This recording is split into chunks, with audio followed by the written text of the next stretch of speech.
Please welcome to the stage our conference moderator, Claudia Brüninghaus.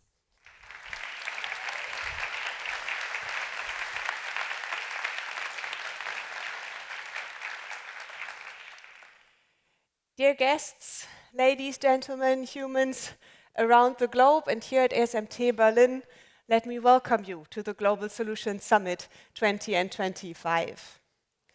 I'm Claudia Brüninghaus, I'm head of events at the Global Solutions Initiative, and I'll also be your conference moderator and host throughout the 2 days to come. And in both capacities, I can tell you it means the world to us that you came and that you took the time to dial in this morning. There's over 1,000 guests we're expecting over the 2 days, coming from over 100 countries, and we highly appreciate all the efforts you put into being here today.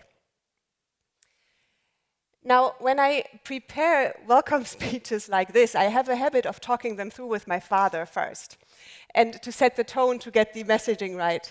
And I can tell you this time it took us many more walks and many more cups of coffee than usually, because we were thinking about 3 questions. Is this the right time? Will people be willing to come together and convene and stick their heads together if there's so much urgency and so many other conferences and convenings about? Will we gather the right people? Can we get the right people in one room? And is this the right time? These troubled months and years we've been facing, is this the right time to stick with the optimism and the hopefulness that we're so used to and that's so characteristic for the Global Solutions Initiative? And I can tell my father, who's also here today, the answers are yes, yes, and yes. Because who, if not us, and when, if not now, shall we sit together and try to look for solutions and actually also make them work to pave a way forward? So I want to encourage you, wherever you are at this summit, whether on our digital platform, whether on your panels, around the many round tables we set around this venue, take a look around you and walk up to a stranger. You will meet someone interesting and inspiring, I can assure you, and we're very excited for these 2 days to come. If you share your thoughts, not only at this venue, but also online, please use the hashtag GSS2025 so we can also follow your thoughts and be in touch with you, whether it be here in Berlin or around the globe on the digital platform. Now, to send us off into this day, I'm very honored and excited to announce a very special speaker to you. Dr. Alaa Murabit traveled all this way, and it wasn't an easy travel today, and we're happy that you're going to send us off into this day with some guide rails and a framing remark. Alaa Murabit is to us in so many ways a role model, actually, when we're talking about how to actually implement solutions and how to come from research and overviews to actionable solutions. You do that in many capacities at the same time, as a UN commissioner, as a global solutions development goal advocate, as a health director, as a public speaker. And we've seen you act up to a word that I read from you first, which is, you say about yourself, you're an SDG architect, meaning that you translate actually visions and also information you get on the ground into actionable solutions. So I will very happily hand over the stage to you, and to all of you, I ask you to welcome with a very warm applause Dr. Alaa Murabit.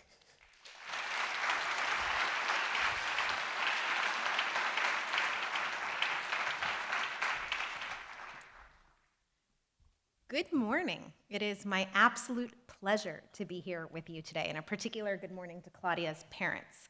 I have a soft spot for parents, as I'm sure many of you do, and mine are getting older much more quickly than I was ready for. I'm also raising 2 toddlers at the same time, which is its own journey, and I feel the weight of both ends of that timeline: the past, the future, the present, the people I want to protect, I need to protect, and the systems that we're supposed to protect, all of us. And I am not unique. We're all navigating a similar version of this, be it a cost of living crisis, a climate emergency, relentless media doom and gloom, and a geopolitical landscape fracturing under its own contradictions. Now, we're here to talk about rebuilding trust in global governance. And I know we all think about that when we wake up in the morning, but the vast majority of people are not. They're thinking about, can I afford my rent? Can I afford care for my parents? Will my children have access to good education and health care? And are they going to be safe when they leave my home, when they go to school? And I think importantly, if the institutions that I'm investing in, that I'm trusting, cannot deliver that, what is their point? I recently heard a definition of faith that stuck with me, and it was, faith is the vulnerability to trust in something you have no control over. And I think for far too long we've assumed that that's what people have to have for government. But that's not the promise we've made. Governance is different. Trust must be earned through delivery, consistency, and systems that actually deliver for people. Because people will find someone to trust. If not systems, then strongmen. And if not reason, then rage. That's the real risk of failure. It's not inefficiency, it's irrelevance.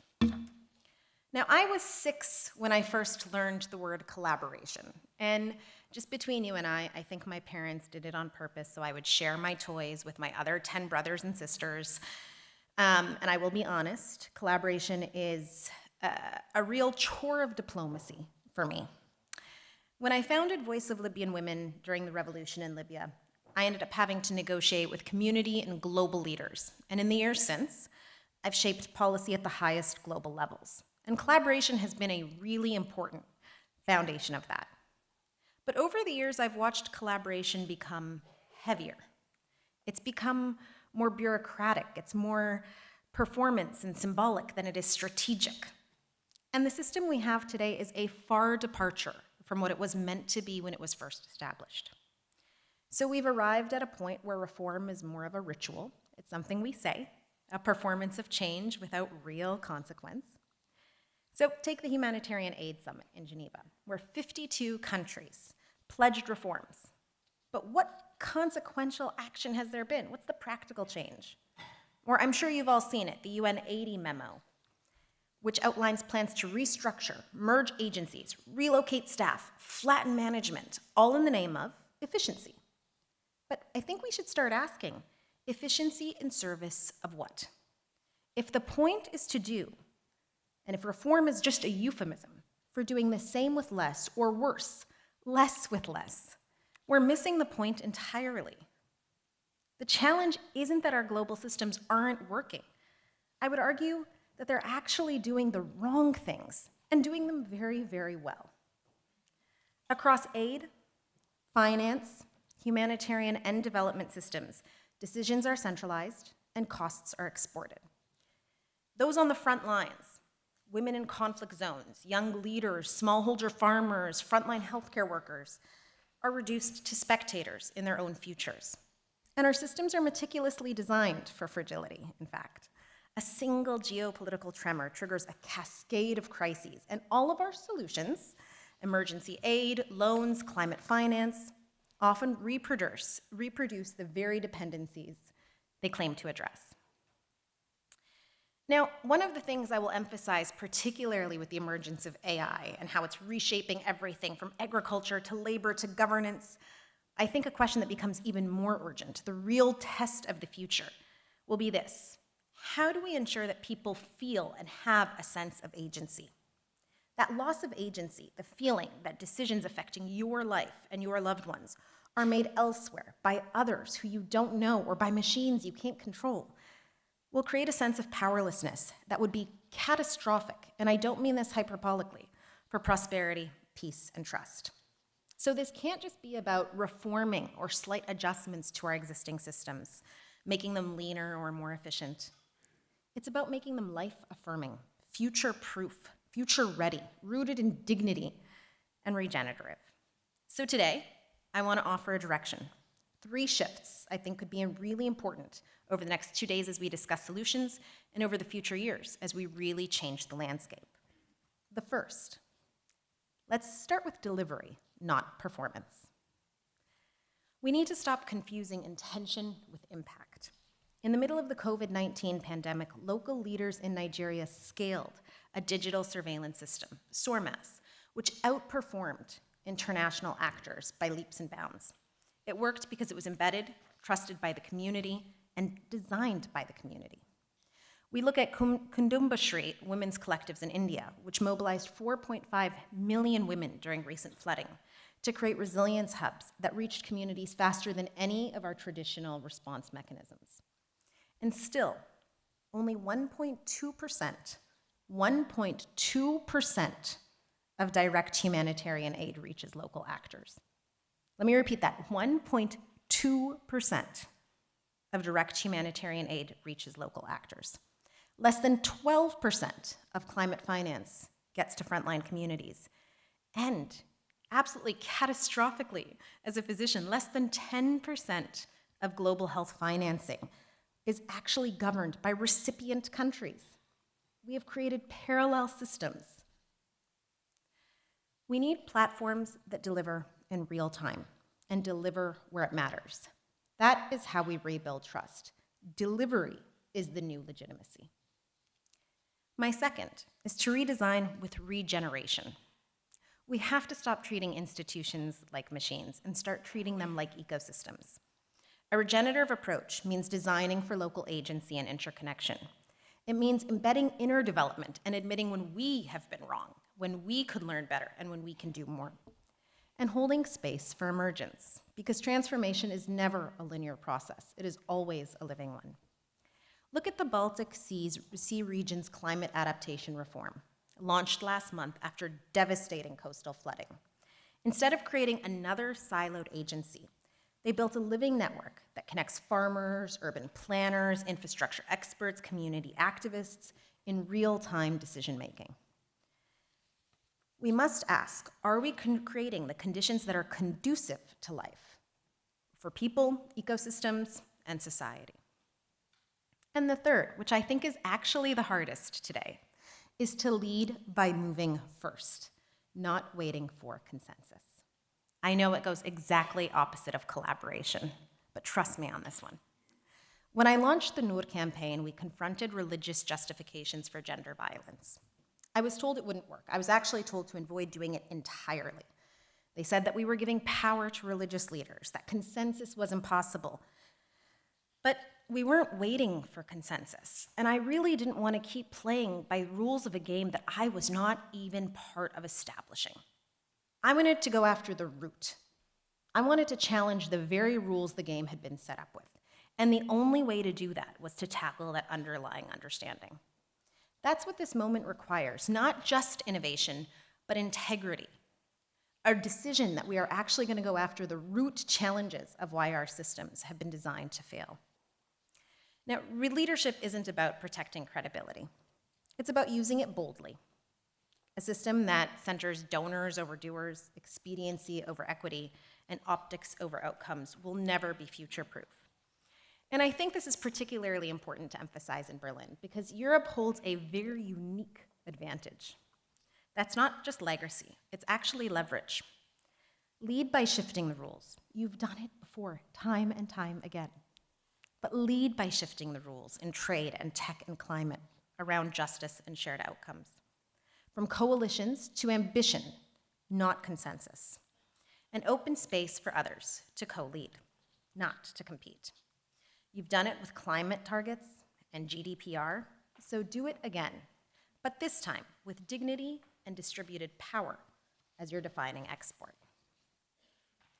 Now, the rise of BRICS Plus, new regional banks, AI governance coalitions, these are increasingly responses to unmet promises, signals that the G7 and Bretton Woods and even the UN have not delivered on their most basic societal contract, to serve the people. Only 2 countries buck the underlying long-term trend of collapsing trust and disaffection with government. That's Taiwan and Ireland. Both lead the world in participatory approaches and decision-making. And years of countering violent extremism work have shown that counter-narratives alone do not work. We've seen that in our own elections. It's not enough to say, hey, that idea isn't as good as my idea, or vote for me because I'm not him. People need to build and own the solutions. They need to feel like you have something more attractive to offer. And every day, we all meet people who are doing it already. From a young innovator building decentralized solar grids in rural Tunisia, to a coalition of health workers rebuilding systems in Gaza under fire, to indigenous leaders in the Amazon protecting their land and livelihoods. They are not asking for charity. They're demanding partnership. So will we shift the system to meet their ambition, or force them to navigate a very clearly broken one? Now, when I think about the people I love, my kids, my parents, I don't need a 60-page reform map. And I'm guessing you don't either. I need institutions I can see myself in, leaders that show up, systems that say, you matter, your dignity, your health, your future is not optional to us. It's why we exist. The future isn't a destination we're all waiting to reach that's happening to us. It's a contract we're drafting in real time. So the question I think we have to answer in Berlin and everywhere isn't just how do we build trust or reform global systems. I think the real question is what do we dare to become as a global community if we actually take people seriously? We don't need to rehearse transformation. We need to live it, especially the people in this room. So my call to you today, ask yourself, where do you hold influence, power, or capital? Leave this summit with at least one concrete commitment to shift resources, decision-making power, or governance structures towards those closest to the challenges we face. Not as charity, but as strategy. Now, for those who hold institutional power, it could look like auditing and publicly reporting where your systems are creating dependencies rather than capabilities. For business leaders, it could be investing in community-led enterprises. For civil society, it could be forming coalitions across sectors that amplify instead of duplicate efforts, practicing the governance we preach, ensuring our own organizations model equity and accountability. And for all of us, I think it should be evidence of impact, not just intentions, for who we fund, who we support, who we platform. This isn't abstract. It's about transforming how power works, starting today and starting with us. Now, I know I've basically said the sky is falling, but the beautiful thing about the work of transformation isn't that it's just about accountability. It's about possibility. It's about the world we build together when we trust in people's wisdom, we invest in their power, and we create space for their brilliance. I've seen what happens when we do, innovations that completely leapfrog old systems, communities that heal themselves, leadership that inspires rather than dominates, demands, and creates fear. Now, these aren't utopian dreams. I know they sound a little bit Pollyanna, but they are happening in corners of the world where trust and agency have been given room and space to flourish. The joy in this work, I've now been doing it for a little over 15 years, and I have done it in conflict and crisis, but there is so much joy in this work, because joy and true trust come from seeing what's possible when we move away from managing crisis and trying to manage people to nurturing and investing in potential. That's the world I want for us to build.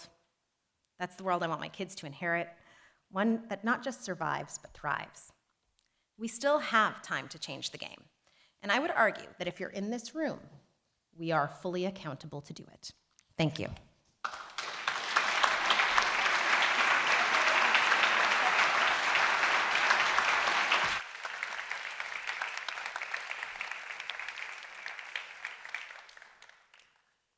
Thank you very much, Alaa Murabit, for the guide rails we were hoping for, and for also the very optimistic and actionistic note you have us start this conference.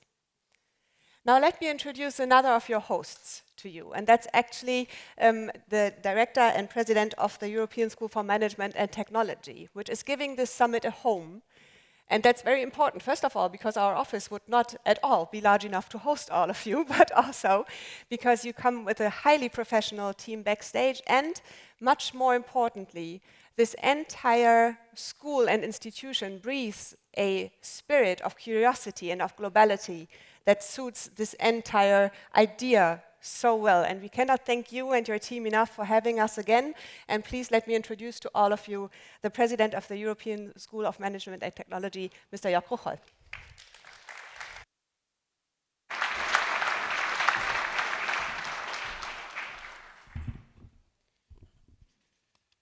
Thank you very much, Claudia, for this very warm welcome and warm introduction. It's a great pleasure, it's a great honor to welcome you here again for the Global Solutions Summit. It has become a great tradition, an inspiring tradition, that we have the Global Solutions Summit here at ESMT. And those of you who have been here already know this, but let me repeat it nonetheless. It's also a very historic building, it's a very historic room. This used to be the banquet hall for the former Supreme Governing Council of the GDR. You see here still 40 meters of tiles, Meissen tiles, in which the envisioned life in the GDR is represented. And it's also an irony of history that what used to be the headquarters of socialism on German soil is now home to a private business school with students from 100 different countries, with faculty members from 20 different countries, and a place that really brings together global dialogue. And this is what really is what Global Solution is all about. And Claudia actually asked the questions she asked her father, and I think they are the most relevant, the most important ones at this point of time. But I couldn't agree more that the answers to all these questions must be yes. It's very important to come together, in particular in this, at this point of time, when many disruptions and many questions are on our minds, be it on the question of international institutions and the trust we put into them, into the question of whether we believe, and all of us believe, in multilateralism, the question of what is happening to technological disruption, climate, and the urgency to combat climate change. And then one aspect that also obviously is extremely important to us as a business school is the question of global trade. So the way in which companies across the globe can interact with their customers. Now, I think it's exactly the right choice also in this conference to focus on one of these aspects when it comes to the future of the World Trade Organization, a topic for tomorrow in the afternoon. But many of the other topics that we need to discuss, that we need to think about in order to find a new way forward. And it's even more important than ever before to come together from all parts of the globe, from all parts of society, from all parts of also age groups, to have this discussion. I'm in particular very delighted about the fact that also students, also our students here at ESMT, are part of this. And I would just like to ask you to challenge the students, but also let yourself be challenged by these students, simply to provide a perspective from those who are going to be the future leaders, going to be those who really will make the difference. We at ESMT, we strongly believe in this global interaction. We strongly believe in the fact that this global interaction is necessary, is fruitful, and it's really what is needed at this point of time. We would like to be an open place, a global platform for exactly this type of exchange, to bring together these different perspectives and really to allow for a debate. And as our distinguished keynote speaker said, not just about the intention, but rather the impact. And this is what I would like to also hope for and wish for the Global Solutions Summit, as always, to initiate great new thoughts, but then at the same time for these inspiring thoughts, not just to be here with us for the next 2 days, but rather for these thoughts to transmit into actions across the year, so that they will really inspire us. And what I like about the Global Solutions Summit in particular is that there are lots of events along the way. There are lots of thoughts and ideas on the way that really culminate here and that hopefully will also go further. So in that sense, if you hadn't, and this I mean in particular with respect to the leaders of the Global Solutions Initiative, Christian Castorp, Dennis Noah, many others, as Claudia had pointed out, if you hadn't come up with the idea of creating the Global Solutions Summit, say 8 years ago, now it would even be a better point, or it would even be a more urgent point to make it work. So therefore, let's really use this opportunity to come together, to think together, and really to come out with impact about what is going to come for the next year. In this sense, this is the right place for it. It's, you could say, a disruptive place, and we probably need these types of disruptive ideas to design and to shape the future. Thank you very much.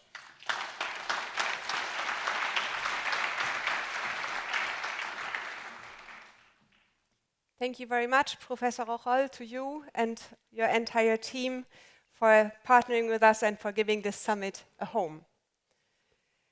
So with this focus on actionable solutions on our minds, I want to introduce one more person to you in this opening sequence. And that's one of the most important ones because as you just said, finally someone came up with the idea to found this solution, and that was Professor Dennis Snower, together with companions and funders at that time, who brought the Global Solutions Initiative to life.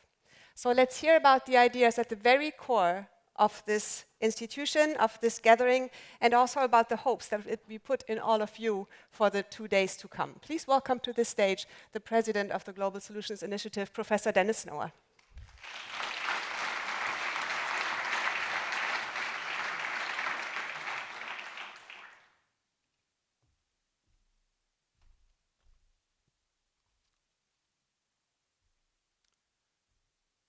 Professor Rocholl, Alaa, Your Excellencies, colleagues, participants, friends, welcome to the Global Solutions Summit, which takes place in troubled times. Though the summit covers a number of standard challenges, this is not a standard year. The tectonic plates of geopolitics are shifting, and the world order, as we know it, is called into question.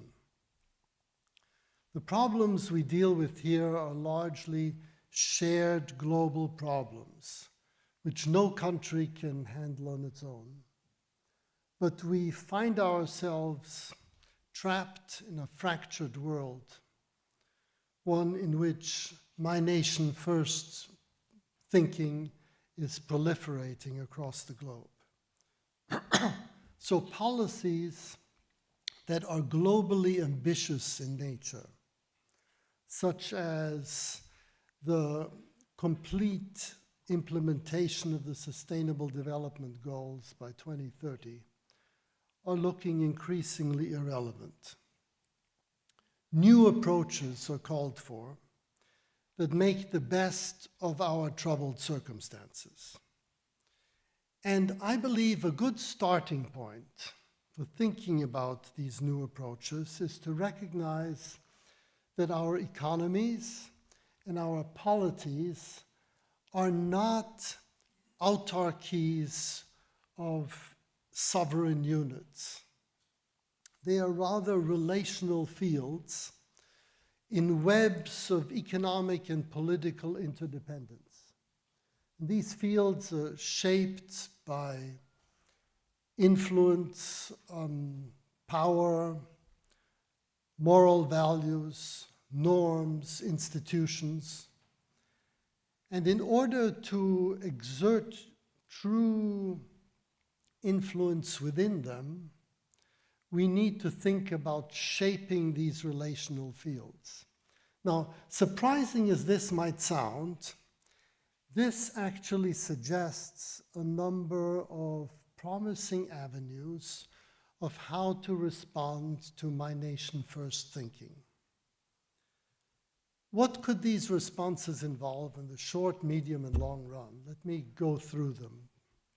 In the short run, when my nation first thinking prevails, presumably under the United States presidency of the G20 next year, the gains from multilateralism need to be translated into national gains. A lot of international cooperation can take place for national reasons. Many global challenges, whether it's climate action or financial stability or cybersecurity, basically involve management of global public goods. And these public goods are ones where multilateral collaboration yields a surplus over and above what countries could have achieved on their own. And what smart, my nation first thinking really demands is that this surplus actually be shared among countries so as to make all affected parties better off. That is the true art of the deal. Negotiations over global public goods generally involve countries with different priorities. That generally means that there are win-win opportunities whereby we cooperate on things that matter for you in return for you cooperating on things that matter to us. And in addition, most global problems involve some long-term engagement that requires building trust in order to reap longer-term gains. And a smart My Nation First approach demands that these benefits actually be exploited. And this approach is utterly incompatible with rapacious self-regard, political bullying, or unpredictable shifts in negotiating positions. In practice, it entails a lot of global cooperation. And of course, this is still far removed from the first best world, where advantaged countries help disadvantaged countries without expectation of recompense. But even here, much can be achieved by broadening the global agenda in order to take advantage of countries' different priorities. So, for example, developed nations are characteristically disproportionately concerned with environmental sustainability, digital privacy and security, and so on, while developing nations are concerned about poverty, development, digital access. So there's room for grand bargains whereby developed and developing nations can make deals that are to the benefit of all. So much for the short run. In the medium run, policymakers in developed and developing countries can work towards bridging the poisonous divide between elites and populists, between multilateralists and nationalists. This conflict tears apart societies and polities. It tears these relational fields that make collective action possible.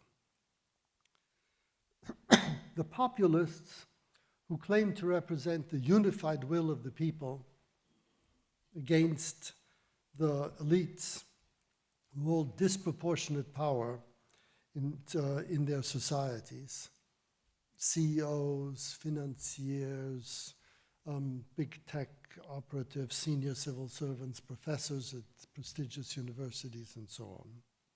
These elites are concerned primarily with economic growth and environmental sustainability, while the populists, on the other hand, decry the loss of solidarity that is associated with weakening cultural and religious ties. And they also decry the loss of agency that ordinary people experience when their livelihood is at the mercy of globalization and technological change.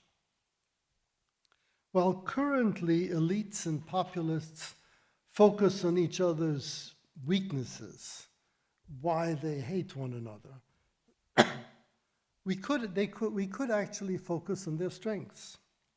In particular, each side highlights something fundamentally important for human flourishing. Solidarity and agency on the side of the populists, and material gain and environmental health by the elites. All four goals are complementary essentials for living meaningful and fulfilling lives. Solidarity, S, agency, A, gain, G, environment, E, S-A-G-E, are the foundations of a sage approach to life. So there is a lot that could unite that currently divides. And each of these foundations is currently under threat in both developed and developing countries. Social conflict, disempowerment, economic stagnation, environmental destruction, they're all proliferating around the world. And the motto of South Africa's G20 presidency, solidarity, equality, and sustainability, addresses these threats explicitly, providing an appropriate context for a sage approach to policy. There's growing agreement in the G20 that the G20 should track progress in the achievement of the SAGE goals, measuring solidarity, agency gain, and environmental sustainability consistently across G20 members, and assessing the impacts of G20 policies in that regard. And therein, I believe, lie the seeds of new models of flourishing and development. The SAGE approach to policy also enables governments to transform the operating system of businesses through tax subsidy schemes, laws, regulations, license to operate, government procurement conditions, and so on, so that profit cannot be earned by undermining society or degrading the environment.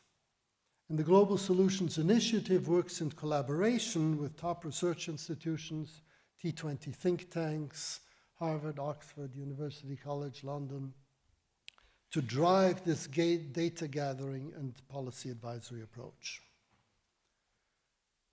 Now, for the long run, institutional innovation is required. In the absence of genuine multilateralism, it becomes advisable to form coalitions of the willing that Alaa has so magnificently articulated. And that for collective action, not only with regard to climate, but health, poverty, hunger, and other sustainable development goals. And these coalitions can extend their influence through protective policy walls, such as CBAMs, carbon border adjustment mechanisms, which aim to level the playing field between domestic and foreign actors. Some of these coalitions of the willing could be pragmatic responses to geopolitical shifts, such as the 19+1 configuration under Germany's G20 presidency in 2017, when 19 countries remained committed to climate action after the US departure from the Paris Climate Accords. Currently, much could be achieved through a coalition of large countries and regions, such as the EU, India, China, to which the US could be invited to harmonize their CBAMs. And thereby these countries could have a major impact on incentives to restrict carbon emissions worldwide. And in the future, multilateralism could be approximated by stages, first through regional coordination, Africa, Asia, Europe, Latin America, North America, then followed by coordination across regions on the basis of internationally agreed rules to achieve specified grand bargains. And within this process, the rules themselves could be modernized, such as updating the multilateral trade regime or reforming multilateral development banks to provide much needed poor country finance and debt relief, all subjects that we will be discussing here. And a more formal collaboration between the G20 and the UN could help guide aspects of this interregional coordination. In general terms, I hope that it will be well understood, and that was also the essence of your address, that polycentric governance should be called for. This involves coordination across multiple levels, local, national, international, each level having its own autonomy and responsibilities in accordance with the principle of subsidiarity. There's mutual monitoring and accountability, as well as learning through experimentation and fulfilling these potentialities you were talking about. And ultimately, one would hope that these institutional arrangements would lead to new narratives, narratives that highlight our shared humanity and reconnect us with enduring universal human values such as honesty, freedom, fairness, care for the vulnerable, in recognition of our intrinsic interconnectedness. This interconnectedness is powerfully articulated in South Africa's current G20 presidency through the concept of Ubuntu. I am because we are. And the Global Solutions Initiative is prepared to provide intellectual and practical support for coalitions of the willing in this spirit. So in sum, though these are troubled times, there are massive opportunities for productive global problem solving. May the Global Solutions Initiative serve this purpose, and I wish you all the very best of good fortune in this fateful endeavor. Thank you very much.